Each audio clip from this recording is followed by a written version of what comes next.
Hello friends, आप सभी का स्वागत है स्टडी फाउंडेशन यूट्यूब चैनल पे। आज का लैंग्वेज टू इंग्लिश का क्लास के अंदर हम लोग 200 बेस एमसीक्यू का क्लास नंबर 2 डिस्कस करेंगे। इससे पहले क्लास आप सभी को डिस्क्रिप्शन बॉक्स में मिल जाएगा। ये क्लास आप सभी को लोअर प्राइमरी और अपर प्राइमरी टेट दोनों में हेल्प करेगा। और इस क्लास के अंदर हम लोग प्रिंसिपल ऑफ लैंग्वेज टीचिंग के ऊपर जो प्रीवियस ईयर एग्जाम में क्वेश्चन आया है उसको डिस्कस करेंगे। आप सभी का सिलेबस में भी मेंशन किया गया है। तो आइए आज का वीडियो को शुरू करते हैं। सबसे पहला क्वेश्चन है, which one is not the principle of teaching English. English teaching करने का कौन सा प्रिंसिपल नहीं है। लर्निंग बाय डूइंग है, ग्रुप वर्क भी है, क्रिएटिंग इंटरेस्ट भी है, seeing the object in real age जो है कोई प्रिंसिपल नहीं है। तो इस क्वेश्चन का सही आंसर हो जाएगा ऑप्शन नंबर सी। इसके बाद आप सभी को इंपॉर्टेंट प्रिंसिपल जो है लैंग्वेज टीचिंग इंग्लिश का उसको याद रखना है। Principle of motivation and interest, principle of imitation, principle of habit formation, principle of exercise practice and drill, principle of individual difference, principle of using mother tongue, principle of correlation with life, principle of selection and gradation. ये जो है English teaching का important principle है। इसके बाद next question है, principle of selection and gradation of words is based on it's. Principle of gradation और selection जो है किसके ऊपर बेस होता है। फ्रीक्वेंसी, टीचेबिलिटी, रेंज, सभी के ऊपर बेस होता है। तो इस क्वेश्चन का सही आंसर हो जाएगा option number D, all of the above. इसके बाद नेक्स्ट क्वेश्चन है, what is the status given to English by Indian constitution. Indian constitution के हिसाब से इंग्लिश को कौन सा स्टेटस दिया गया है। एसोसिएट ऑफिशियल लैंग्वेज का स्टेटस दिया गया है। तो इस क्वेश्चन का सही आंसर हो जाएगा ऑप्शन नंबर 4। इसके बाद हम लोग इस क्वेश्चन के बारे में और भी डिस्कस कर लेते हैं। इंडिया के अंदर दो नेशनल लैंग्वेज है जिसके अंदर सेंट्रल एडमिनिस्ट्रेटिव पर्पस का काम चलता है। एक है हिंदी, दूसरा है English. Hindi is the national official and main link language of India.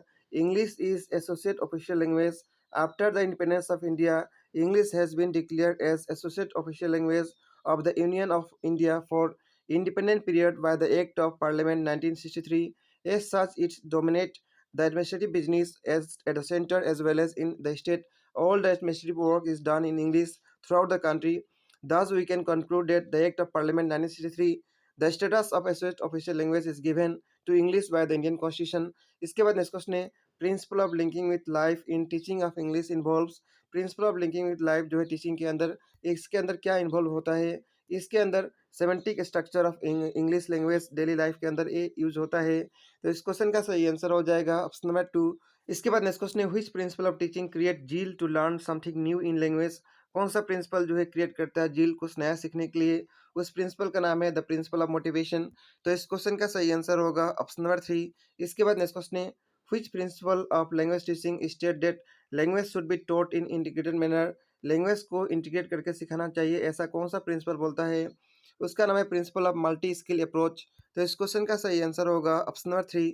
इसके बाद नेक्स्ट क्वेश्चन है, the cognitive school of language teaching looks upon language learning as a process of hypothesis formation and hypothesis testing. आप सभी को बताना है ये hypothesis का जगह पे कौन सा सुइटेबल वर्ड होगा। इसके लिए सुइटेबल वर्ड प्रिंसिपल होगा। तो इस क्वेश्चन का सही आंसर होगा ऑप्शन नंबर डी। इसके बाद नेक्स्ट क्वेश्चन है, which statement is not correct in context of language teaching. Language teaching के बारे में बताना है कौन सा ऑप्शन गलत है। Print rich environment help in acquiring language, ये सही ऑप्शन है। In language learning there is more emphasize on correctness of spelling, ये ऑप्शन गलत है, सिर्फ इस स्पेलिंग पे ही फोकस नहीं होता है।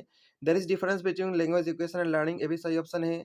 Teaching of other subject helpful in language learning, ये भी सही है। गलत कौन सा है, यहाँ पे गलत है ऑप्शन नंबर 2। तो सही आंसर होगा ऑप्शन नंबर 2। इसके बाद नेक्स्ट क्वेश्चन है, Stephen Krashen theory of second language acquisition does not consist of. इसके अंदर कौन सा नहीं है, इस थ्योरी के हिसाब से कौन सा नहीं है। लर्नेबिलिटी हाइपोथेसिस जो है ऑप्शन नंबर 3 में दिया है, ये नहीं है, बाकी सभी इंक्लूडेड है। तो इस क्वेश्चन का सही आंसर होगा ऑप्शन नंबर 3। स्टीफन क्वेश्चन के हिसाब से 5 मेन हाइपोथेसिस है। Input hypothesis, equation learning hypothesis, natural order hypothesis, mentor hypothesis और इफेक्टिव फिल्टर हाइपोथेसिस। तो पांचों का नाम आप सभी को याद रखना है। इसके बाद नेक्स्ट क्वेश्चन है, learning a foreign language required.